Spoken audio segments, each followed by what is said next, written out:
The future of skiing in the face of climate change is very cloudy, or should I say like snow misty or something. That's why places like Whiteface and Gore have invested heavily in artificial snowmaking. Well, that and a great natural start to the winter provided a big benefit to Lake Placid. A World Cup skiing competition was moved here from out west because out there they rely on natural snow, and right now there isn't much. That's today's story of the day.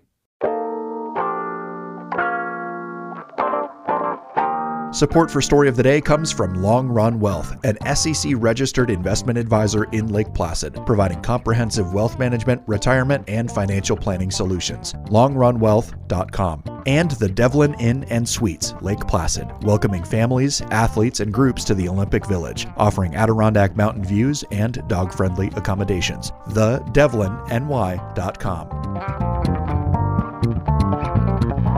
Hey, I'm David Sommerstein. It's Wednesday, January 7th. First up, the U.S. Border Patrol says it detained a Venezuelan woman in Malone last week for being in the country illegally. Our news intern Richard Haller reports the detention has sparked a backlash in the community. Border Patrol says that a Venezuelan was detained in Malone last week after being reported by a citizen. A friend of the family said on Facebook that Sharik Valerie Bastidas was separated from her mother and 3 siblings while walking to Walmart. Border Patrol says that the person has been processed for deportation and is currently in ICE custody. Following Bastidas' arrest, posts spread on Facebook, with many community members responding in outrage, saying they knew Bastidas and her family. Many commentators describe Bastidas as a person who brought positivity to the community. Bastidas' pastor, Rich Hanlon, at the Sanitarian Methodist Church in Malone, said in an email that Sharik and her family have been good neighbors in the past 2 years and that they are kind, generous, and hardworking. NCPR reached out to friends of Bastidas, but they declined to do an interview, saying they don't want to share anything that could put her family more at risk. A protest was planned against Bastidas' detention, but was canceled due to fears of further retaliation from immigration authorities. Now, friends and advocates are gathering money to help Bastidas get legal representation. Venezuela is currently under upheaval after the U.S. military attacked the country with airstrikes and detained its president, Nicolas Maduro, over the weekend. For North Country Public Radio, I'm Richard Haller in Canton. Governor Kathy Hochul is backing a proposal to create protest-free buffer zones around houses of worship. The New York Public News Network's Jimmy Vielkind has that story. The Democratic governor says people should be able to pray without fear of harassment or intimidation. Lawmakers first proposed buffer zones after protests last November at the Park East Synagogue in Manhattan. Hochul says she's on board and will offer more details next week in her State of the State address. I'll be announcing safety zones around houses of worship where people can go freely to go to a safe place without threats of violence or protests. Civil liberties groups say the proposal needs to be narrowly tailored. The U.S. Supreme Court in 2014 struck down a law that created protest-free buffer zones outside abortion clinics.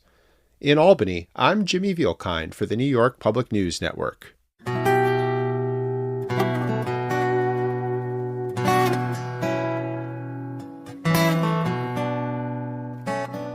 This weekend, Lake Placid is actually holding 2 World Cup events. One was originally scheduled, and U.S. Ski and Snowboard had to move the other one from Utah due to lack of snow there. Ski officials here in the Northeast say the change of venue could be a real boon for resorts. The New York Public News Network's Pat Bradley reports. Ski New York President Scott Brandy says the switch from a West Coast to East Coast venue for World Cup competition is unusual but not unprecedented, adding East Coast resorts have an advantage this year. It's happened before. You know, we make our snow and they depend on natural snow. They need natural snow. We need cold weather. Because of our snowmaking, you know, we can pretty much get open and have consistency as opposed to the West. The aerials will be at the jumping complex in Lake Placid. Olympic Regional Development Authority spokesperson Darcy Rowe Norfolk says the village will be hosting 2 World Cup finals that will qualify athletes for the Olympics. We were already hosting a World Cup aerials competition at the Aerials Hill at the Lake Placid Jumping Complex. And now we've stepped up to host a second World Cup during that same time period. And so we're now just taking on the next weekend's event that was supposed to be happening in Deer Valley to do a double World Cup in Lake Placid. So now not only are we 2 World Cups and 2 qualification periods, but we're also the finals. Ski Vermont spokesman Brian Rivard says ski resorts in the Northeast have had a strong early season, and many opened a week earlier than planned. We do have some of the most powerful snowmaking systems in the world. We've been snowmaking for multiple decades now, and the reason it did come online in New England is the weather is a little fickle at times. So it was really a means of hedging the bets and making sure that there was always a consistent amount of snow on the hills. I think that is definitely an advantage that we do have over the West. We certainly still rely on natural snow. We love it when we get it. Brandy says snow conditions have been fantastic and expects that the World Cup competition in Lake Placid will benefit all of New York's ski resorts. Whenever there's a televised event and there's press on a snow sports event, be it freestyle, ski jumping, even luge, bobsled, much less specific skiing events, it always piques people's interest. And the more skiing and snow in the mountains is in the news, the better for all of us in the skiing universe.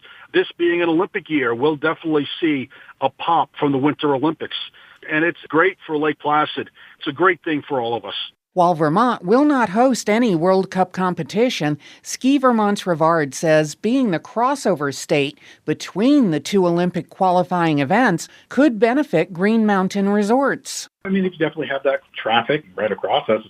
And I would think that if you're passing through anyway, I certainly would stop at a mountain and take a couple turns. So I can definitely see that helping out Vermont ski areas. And this is a great opportunity for all of New England to really showcase what they have and the conditions we're able to provide. The FIS World Cup aerials will be held in Lake Placid January 11th and 12th. In Plattsburgh, I'm Pat Bradley for the New York Public News Network. We've got a bonus story for you today, a short walk along the edge of the east branch of the Ausable River in Keene. Amy Feiereisel watched as ice was starting to form along the shoreline, and here's her audio postcard. How magical is that sound? I'm sort of looking into this cool little hole that's been formed by ice as it's sort of frozen. But the water level is like 6 inches below the ice, and I can sort of see down. I don't know, I can see into the bubbling stream, like through the ice. And the ice is sort of bubbled on the edges and just making all these really neat formations and really glittering in the sun right now.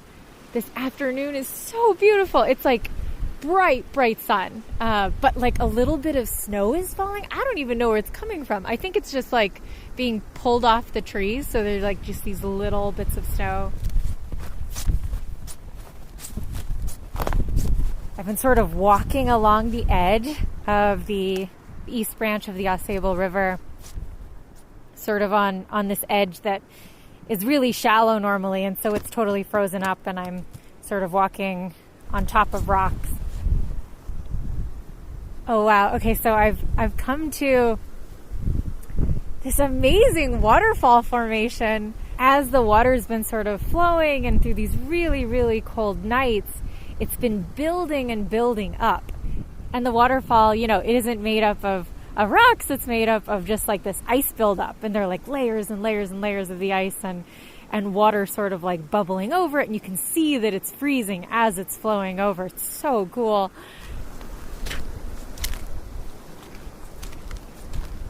I've sort of hop-skipped out on big boulders to get closer to the waterfall, and the water is that beautiful color that I feel like I only see in the wintertime, sort of this light blue and green, and it's just very dramatic against all the white of the snow and the ice. It's been, you know, really consistently cold temperatures here in late November and all through December now, and yeah, the ice, the way the river is icing over is so fun to watch, so fun to watch. On the banks of the East Branch of the Ausable River, Amy Feiereisel, North Country Public Radio. We have more news all the time on our website, ncpr.org. Music today by Evan Veenstra of Gananoque, Ontario, and Hank Soto of Stony Creek. I'm David Summerstein, North Country Public Radio.